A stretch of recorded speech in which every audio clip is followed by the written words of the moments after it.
Quero que você, vou te pedir para você curvar a sua cabeça por alguns segundos. O que esse período de louvor falou com você? Qual área da sua vida que ele tocou mais? Reflita um pouco sobre esses momentos. Aleluia, Jesus. Todas essas palavras de louvor e adoração venha ser rema no nosso coração. Venha não só ser pensamentos, mas venha se tornar em prática na nossa vida. Que eu e você possa entrar em ação na adoração, na comunhão com Deus, no louvor, que nós possamos sentir a presença do Senhor a cada momento, mais viva, mais presente. Aleluia, Jesus. Toca no nosso coração, Deus. Ó Pai, receba esse louvor, ó Pai. Receba, Senhor Deus, o nosso louvor em gratidão, ó Deus, em adoração, Pai. Nós estamos aqui para Te adorar, Senhor. Nós estamos aqui para Te exaltar. Ó Espírito Santo, eu te peço, em nome de Jesus, receba a nossa adoração nesse momento, Pai. E também nesse momento, Pai, fala conosco, Deus, através da Tua palavra. Deus, que seja feita a Tua vontade, Senhor, não a minha, nem de nenhum que está aqui, mas seja feito a Sua vontade no meio da Sua igreja, Pai. Bane, Senhor Deus, deste lugar tudo aquilo, Senhor, toda dúvida, toda indecisão, todo pensamento contrário, ó Deus, tudo aquilo, Pai, que venha para impedir, ó Deus, a Tua vontade prevalecer na nossa vida.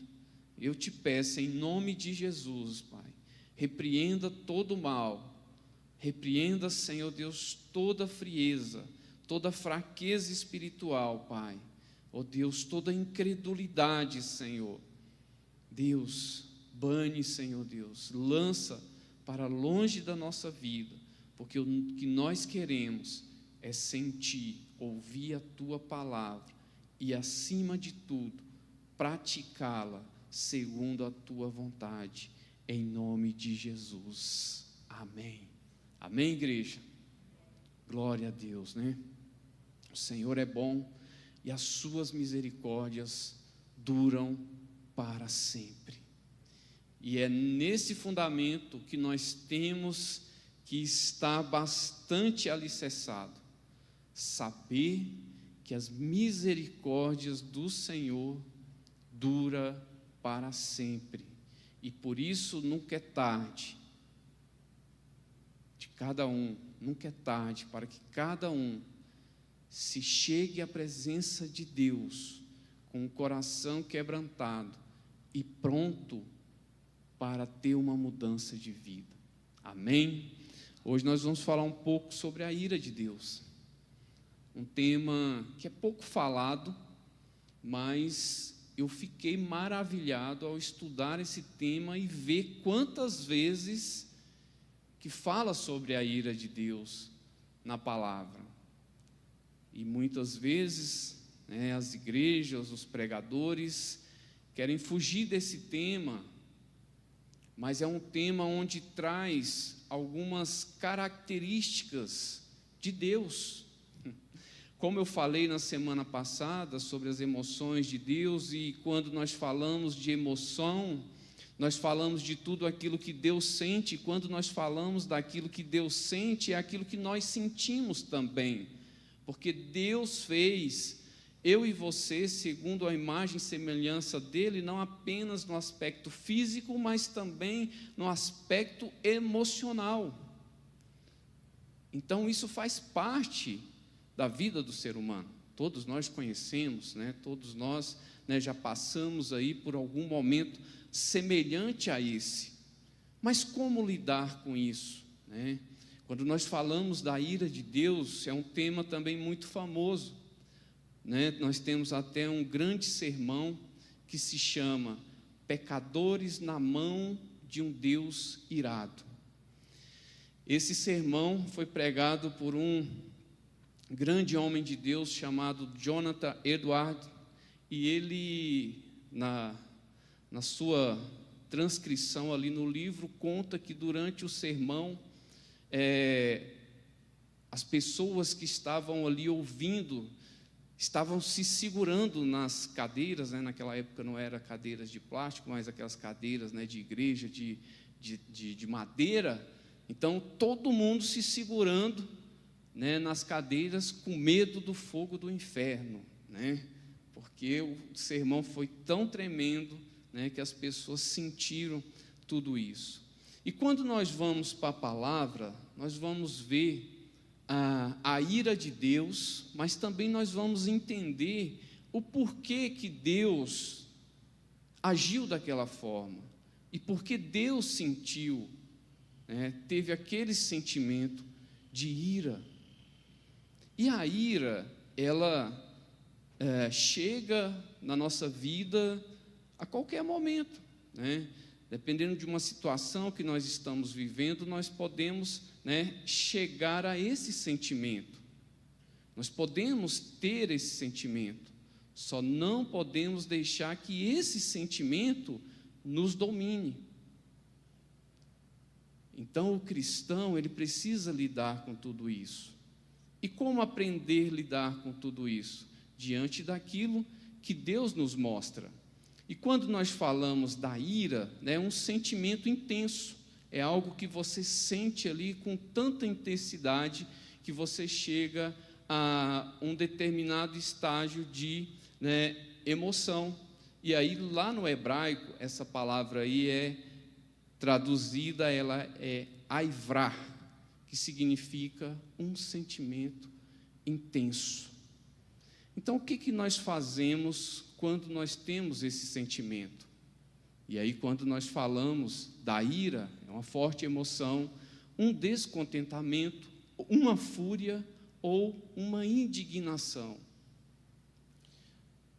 E Deus, quando nós olhamos para dentro de nós, nós imaginamos, lembramos de algum momento que nós passamos por alguma situação semelhante a essa e tomamos, de repente, uma decisão sábia ou não, de repente se arrependemos ou não, mas Deus, o que Ele faz com esse sentimento?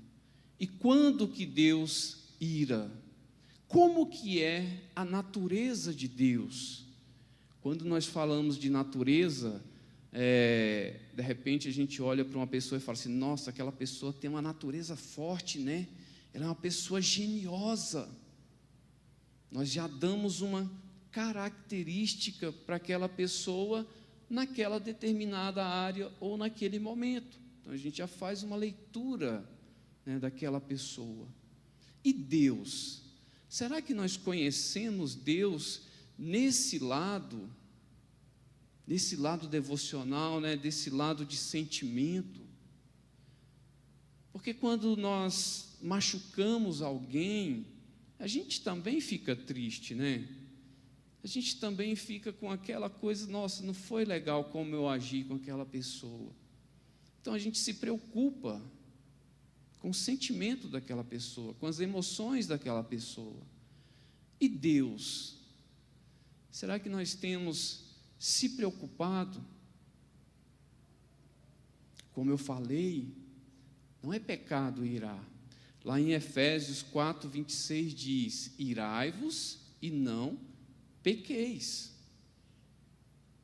Não deixe que a ira te domine. Não deixe que ela faça domínio da sua vida. Mas é um sentimento. Então ela vai bater na nossa porta. E é muito importante que eu e você entenda isso. entender que Deus é um Deus o que? Temível. Talvez as pessoas não temam a Deus, mas Ele é temível.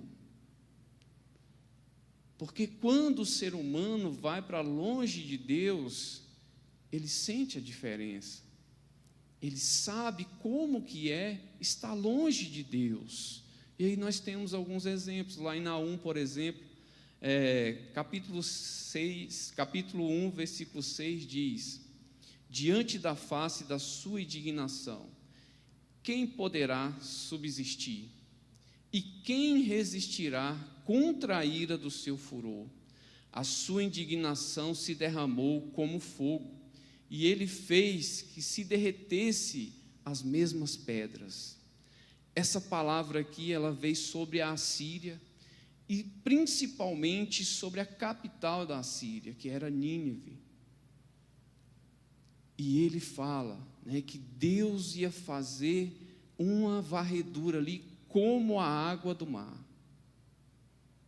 e ia varrer toda a iniquidade, porque era um povo perverso, era um povo que estava, né, confrontando a Deus, e Deus entra em ação. Então, quando nós pensamos na ira de Deus, nós também temos que pensar no zelo de Deus. E aí vamos trazer para a gente novamente. O que nos incomoda? Não é algo que, né, a gente sabe que é certo, né, você tem a convicção, né, que você está dando um conselho para a pessoa, e aquele conselho é para o bem, e de repente você vê a pessoa seguindo o caminho que você sabe que ela vai sofrer.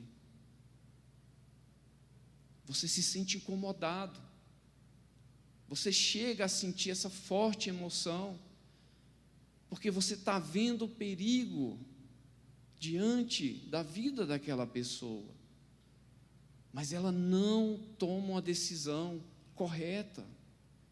Deus é relutante, né, e de curta duração. Então a ira de Deus, ela vem, mas ela vem para correção, ela vem, né, para que as pessoas tomem ali um direcionamento, onde eles vão caminhar para perto de Deus. Lá em Êxodo 34:6 diz: a qual, passando por diante dele, disse: dominador, Senhor Deus, misericordioso e clemente, sofredor e de muita compaixão, é verdadeiro. Aqui é quando Moisés sobe, né, para pegar os 10 mandamentos, na segunda vez que ele vai, e Deus, estando ali na frente dele, ele faz todas essas observações, porque a ira de Deus veio ali sobre aquele povo, mas ele é um Deus misericordioso. Então, quando nós pensamos nessa ira do Senhor, nós também temos que pensar o porquê que Ele faz isso, o porquê que Ele toma esse posicionamento, porque Ele ama a sua vida, Ele ama as nossas vidas, e Ele fica muito irado quando vê os seus filhos indo para o caminho que vai se afastar cada vez mais de Deus. E quando nós tomamos essa decisão, nós nos preocupamos com esse sentimento de Deus, porque muitas vezes, né, quando a pessoa está passando por uma dificuldade, ela fala: nossa, Deus está me castigando, nossa, Deus está me punindo. Mas quando ela vai para longe de Deus, ela não pensa: será que Deus vai ficar triste com essa minha decisão? O que Deus pensa dessa minha atitude? Será que Ele vai ficar bravo? Será que Ele vai ficar irado? E aí fica complicado quando nós não conhecemos Deus.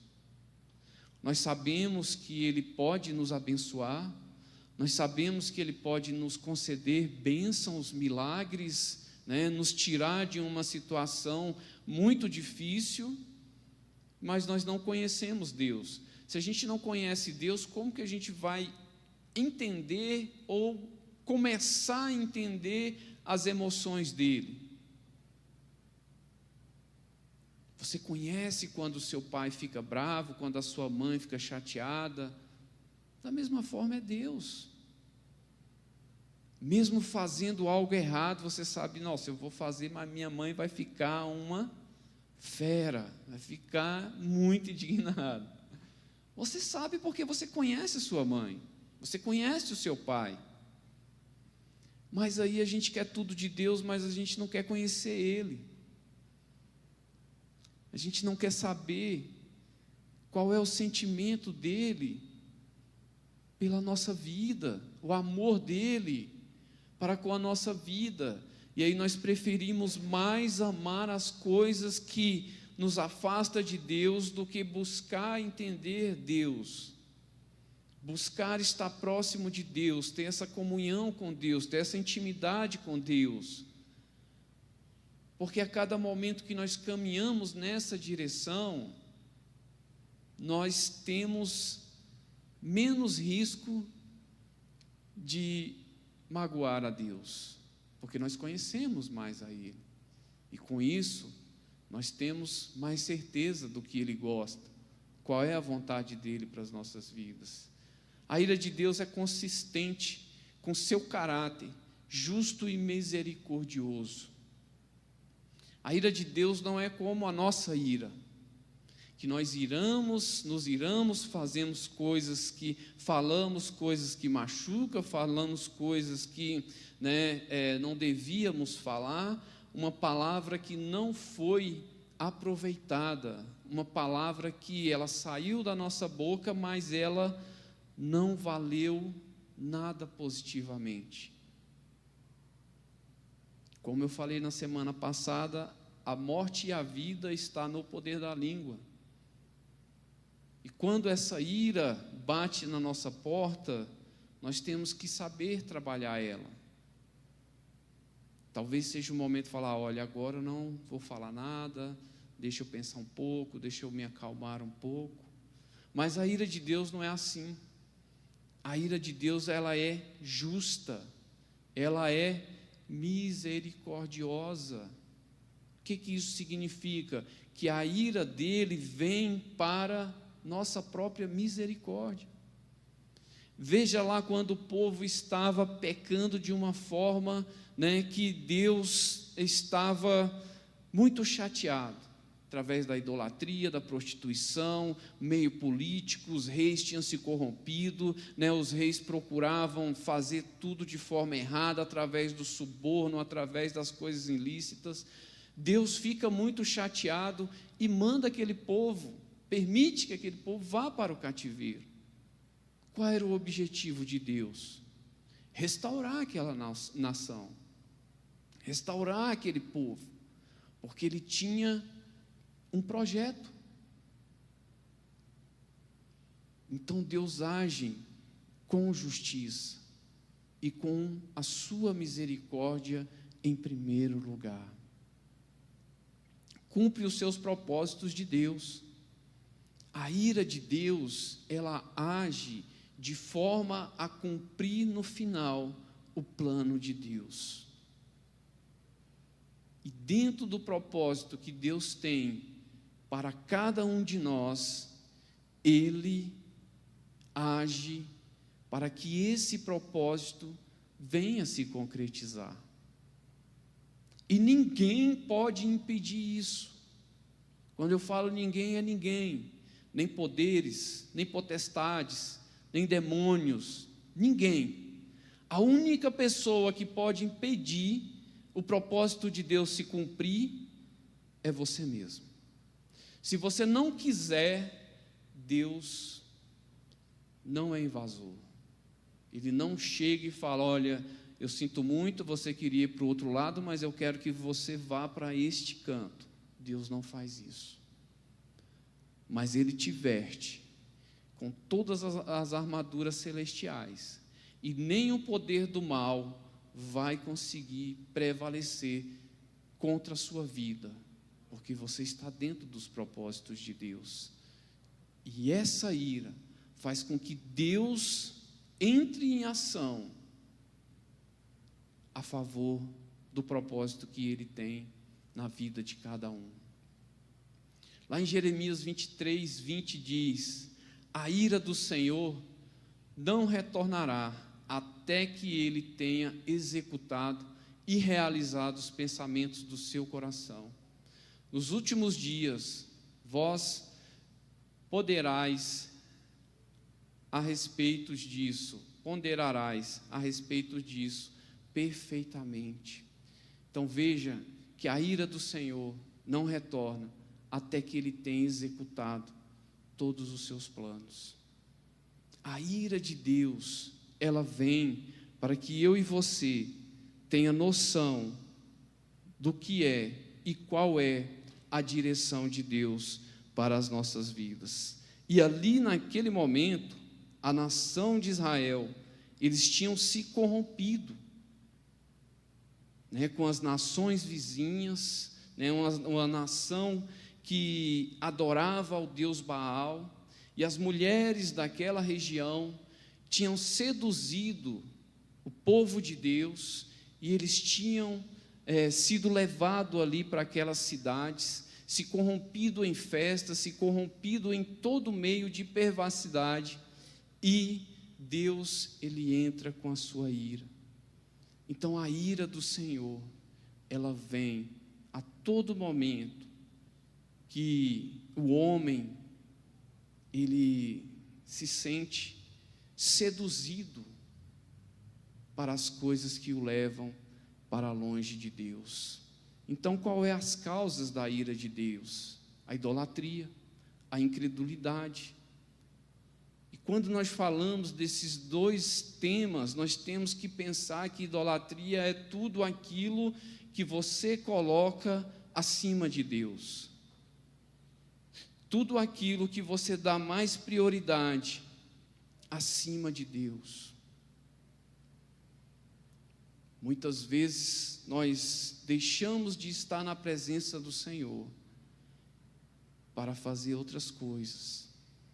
Não que isso seja errado, mas no momento que a pessoa troca estar na presença de Deus e fazer algo que não te traz edificação,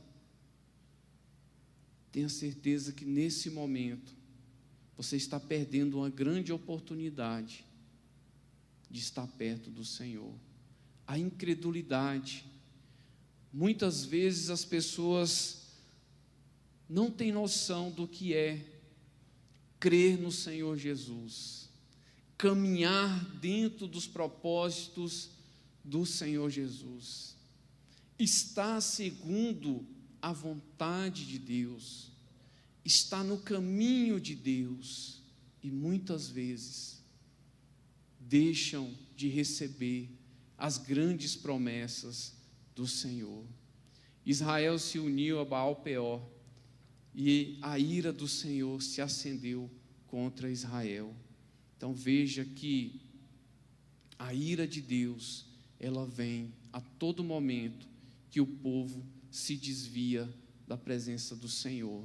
A desobediência e a deslealdade. Nós vamos escolher obedecer ou vamos andar para longe de Deus? Porque essa desobediência é a partir do momento que você sabe o que é certo. Você entende qual é o caminho que você deve trilhar. E de repente, a pessoa decide ir para outra direção. A deslealdade é o contrário da lealdade. Nós somos leais aos princípios que Deus tem estabelecido para as nossas vidas. E por que tem esses princípios? Porque é o caminho que nos leva em direção aos céus, que nos leva em direção à eternidade.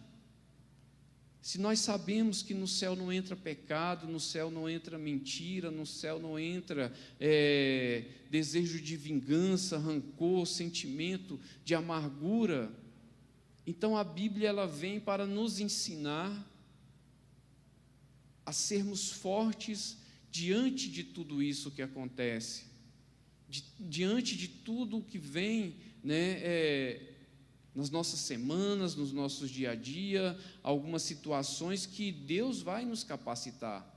Mas para isso acontecer, nós precisamos o quê? Ser leais, ser obedientes. E para ser obediente, nós precisamos conhecer a palavra do Senhor. Josué 7:1 diz: entretanto, os filhos de Israel cometeram uma transgressão na coisa amaldiçoada, pois Acã, o filho de Carmim, filho de Zabidim, filho de Zerá, da tribo de Judá, tomou das coisas amaldiçoadas, e a ira do Senhor foi acesa contra os filhos de Israel. Mais uma vez, a gente vê o porquê que a ira de Deus ela vem à tona. Quando os filhos de Israel eles se corrompem com as coisas que não trazem edificação, Deus fica irado. E aí nós podemos ver o tamanho do zelo de Deus, o tamanho do amor de Deus para com o seu propósito, para com o seu projeto. Entenda, irmãos, Deus não nos criou apenas para nascer, crescer, estudar, trabalhar, ter um carro, ter uma casa, ter filhos. Não. Desde Adão e Eva, Deus tem um plano para a humanidade. Deus teve um plano para cada um que nós conhecemos, os heróis da fé, os grandes personagens bíblicos, e depois todos que passaram ali até os nossos dias, que contribuíram para a história da igreja, para trazer essa palavra até os nossos dias, foi se cumprido para a vontade de Deus. Imagine você que tem um propósito de vida, que tem um plano na sua família, e de repente você vê esses planos saindo do seu projeto, saindo daquilo que você pensou. Como que você fica? De repente aquilo que deveria andar tão certo, você vê as pessoas fazendo as coisas erradas. Como que você fica como um líder na sua empresa, no seu trabalho? Você monta um plano de gestão, você monta um plano de ação para executar no ano de 2024, de repente a sua equipe não corresponde, de repente aquilo que você gastou tanto tempo, reunião, planejamento, e aí você vê todos fazendo ao contrário.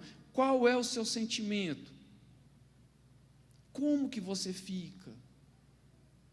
Deus fica dessa forma, mas Ele sempre age com a sua ira através do sentimento de restauração, de capacitação, de renovo na vida de cada um, de restaurar o povo, de trazer o povo de novo para os caminhos do Senhor. E Ele vai trabalhando a cada momento. E uma vida ímpia também provoca esse sentimento no coração de Deus. O julgamento de Deus contra os ímpios é um sinal de sua raiva contra ações que contradizem o seu caráter e propósito justo. Temos que sempre nos lembrar disso. O julgamento de Deus, ele vai de encontro a um propósito justo. O que é essa palavra justo? Não é aquilo que nem é folgado nem apertado, já falei isso aqui, é aquilo que se encaixa perfeitamente. E quando nós falamos da nossa vida, o que é andar de uma forma justa? Quando nós falamos da nossa vida espiritual, o que é andar em uma vida espiritual em justiça de Deus?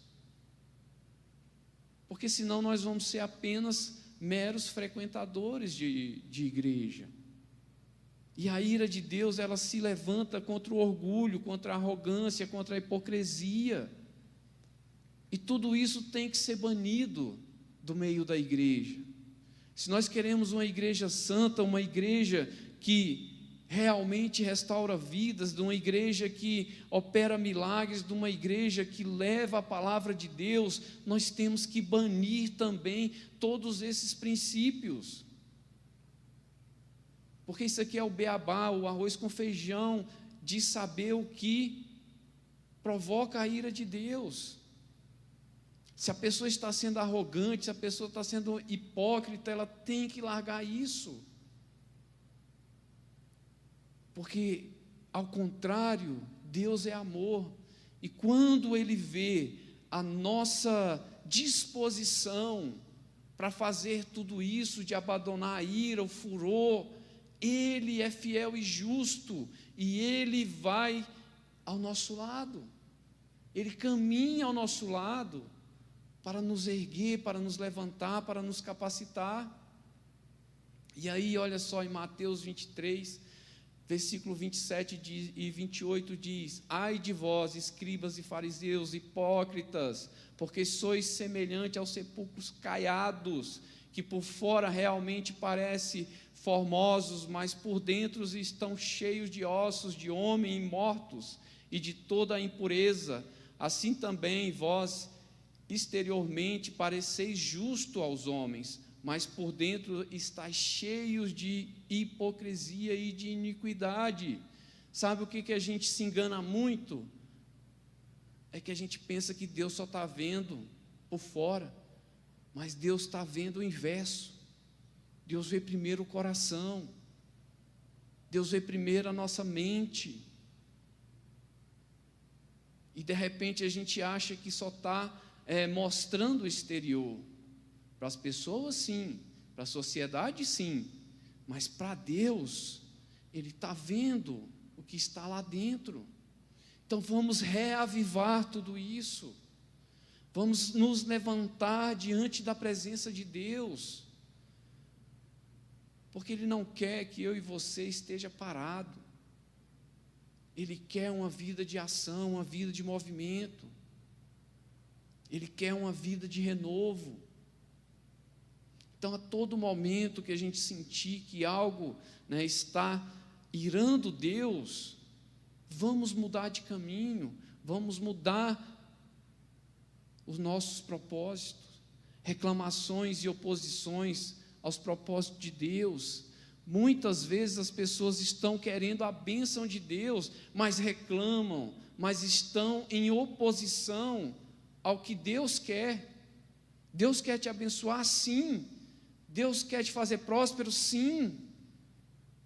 Mas as pessoas estão, não, mas isso aí não é de Deus, isso aí é coisa do homem, isso aí é coisa da filosofia, isso aí é coisa do secularismo e tal. Vamos buscar o que é a palavra.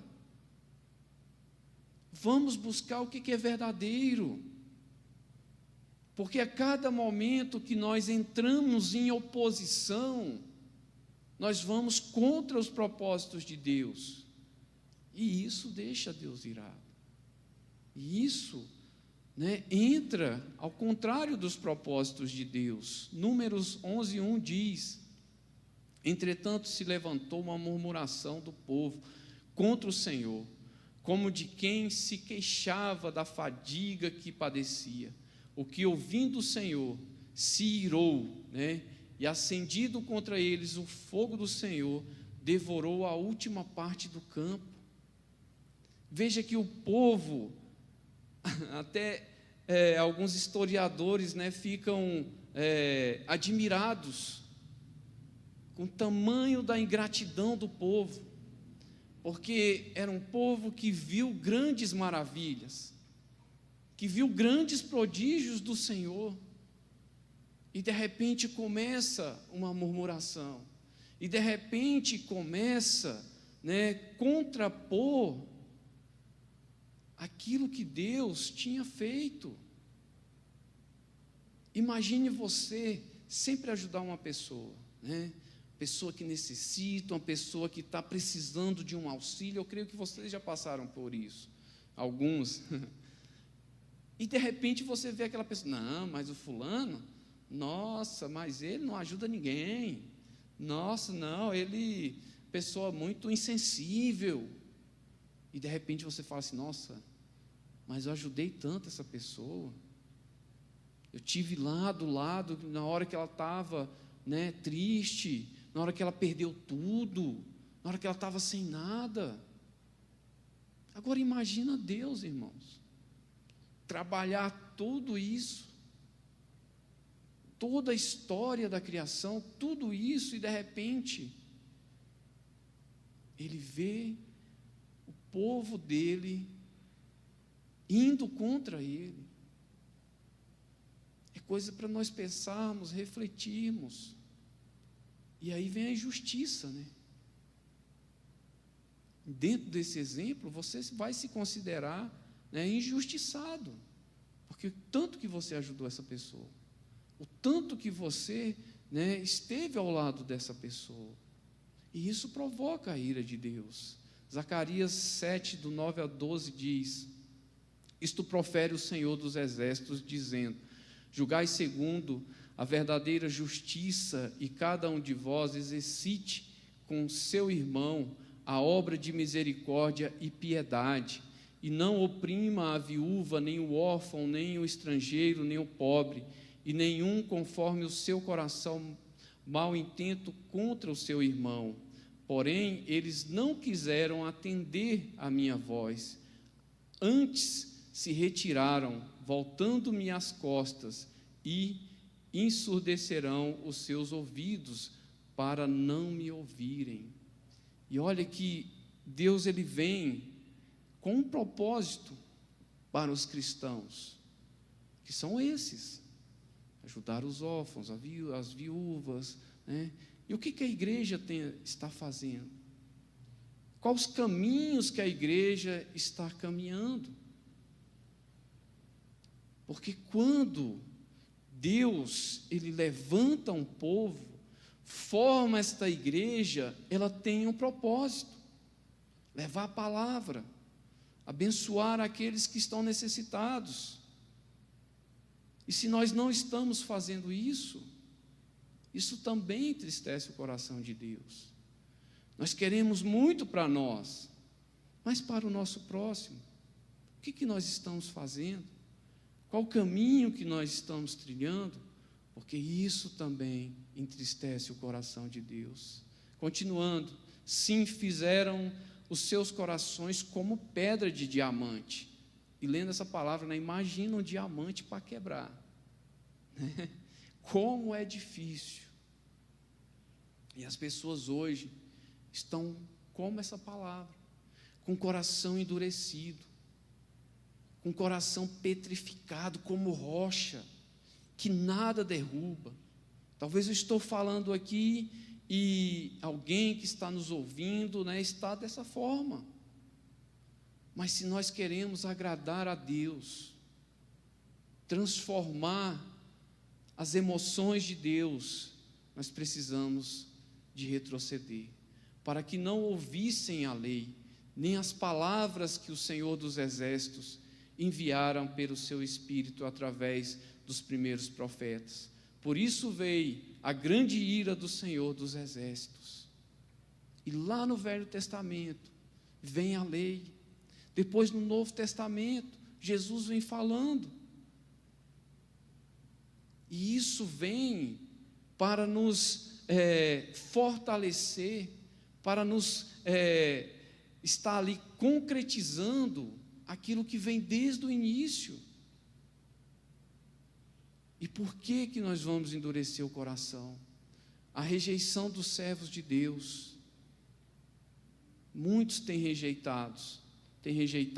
E isso, nós vamos ver aqui em Hebreus 29 ao 31, diz: qual o maior castigo pensai-vos que será julgado, merecedor? Aquele que pisa o Filho de Deus, e tiver por profano o sangue do pacto com que foi santificado, e ultrajar o Espírito da graça.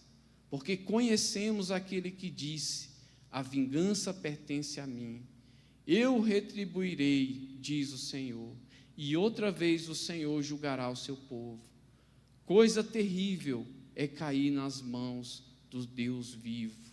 Deus revela a sua ira, mas essa ira, ela é revelada para que nos tempos atuais a gente possa correr para os braços do Senhor, buscar esse reconcílio, ou essa reconciliação com Deus, e assim colher o amor do Pai. Então Romanos 1,18 diz: porque a ira de Deus se manifesta do céu contra toda impiedade e injustiça de todos os homens que retêm na injustiça a verdade de Deus.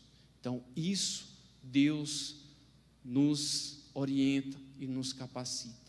Aí eu quero finalizar com o pensamento de João Calvino, que diz: a justiça só pode ser concedida ou conferida pela instrumentalidade do Evangelho, pois ele demonstra que sem este, todos os homens estão condenados.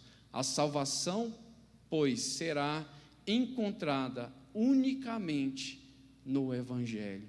Pensamento de João Calvino. Amém? Que essa palavra, seja rema no seu coração, que nós possamos, a cada dia, entender e buscar entender as emoções, os sentimentos de Deus, para não magoá-lo. Amém?